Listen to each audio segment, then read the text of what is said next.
Hello and welcome. This is a follow-up crafting guide to my previous crafting guide, which is how to craft a scepter like this. So this is a +2 gem scepter with fractured spell damage, an unveiled suffix, and benched trap throwing speed. The first thing you're going to need is a base. So this is an eye level 81 fractured spell damage base. Really any fracture that grants some sort of flat spell is fine. Once you get above like 50% or so spell damage, fractured spell damage ends up being the best prefix in addition to +2 gems that you can land. And so let's go over to trade. Just take a look at what that is. So I am looking for any scepter with fractured spell damage above 60. And again, like you can do flat spell damage is also perfectly fine. Those probably very cheap on trade.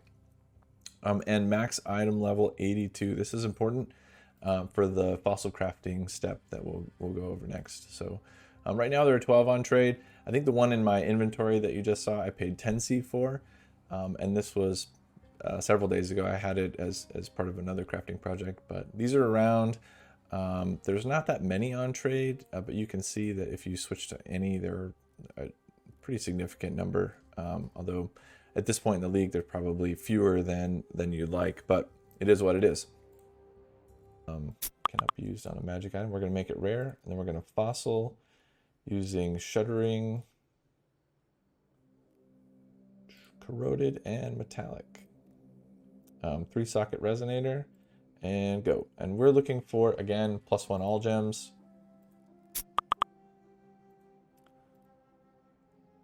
PoE, there we go. Craft of Exile says that this is a 1 in 6. You can see we hit it here in 7.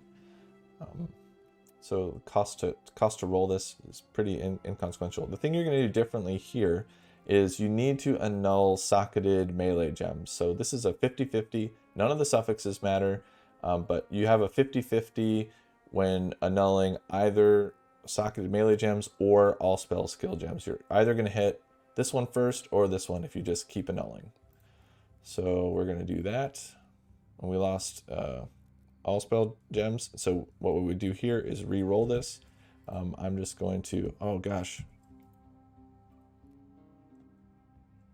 I'm just going to get really unlucky. And it took 4 tries, which is sort of a bummer, but that's crafty and PoE.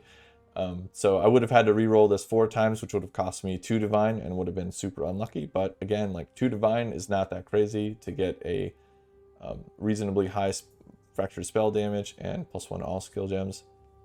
The thing you're going to do next is similar to what we did with the alternating scepter. You're going to want 2 prefixes and 2 suffixes. It doesn't matter what the suffixes are, you just need to have them. And then you're going to do a similar YOLO aug Phys. This time the odds of success are 75% because we're going to have 3 suffixes that are targetable by the remove and 1 that is not targetable. So we're going to go back to our crafting bench. Cannot roll attack. Now we're going to do the same thing we did with our alternating scepter and add remove Phys. That gave us +2 gems, attack speed, and stun duration. Nice. Removed the benched mod. So next we are going to do the same thing. Again, we did with our alternating scepter. I want to also caveat that there is a risk to filling your suffixes here. It's pretty nominal, in my opinion. It's around 30% chance that you're going to land trigger unveil, 20% chance you're going to land double damage, 20% chance you're going to land crit multi.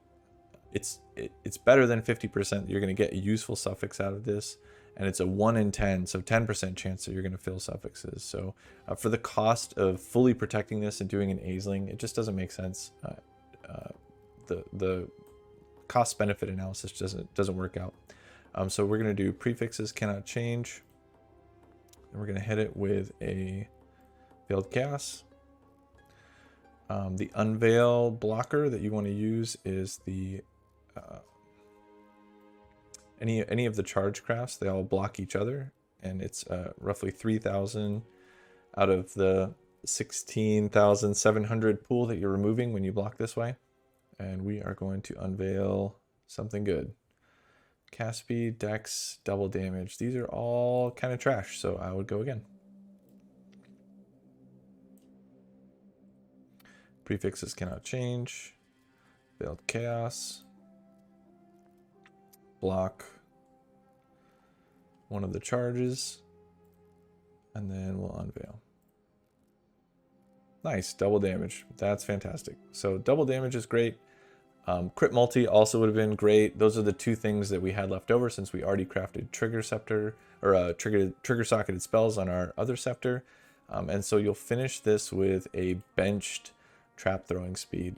One of the downsides of using a fracture base is that you can't hit it with a Redeemer Orb. There's other ways to craft this type of scepter so that you can Redeemer Orb it if you want. But I find that having a high tier of spell damage is really nice. It's a pretty considerable damage boost. All right, let's get 15.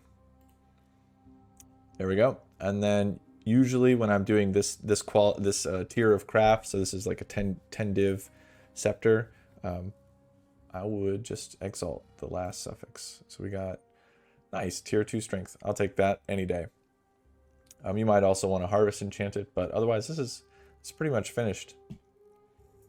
Yeah, let me know if you have any questions. I'm going to do a helmet crafting video next, I think. And I hope this was useful to you.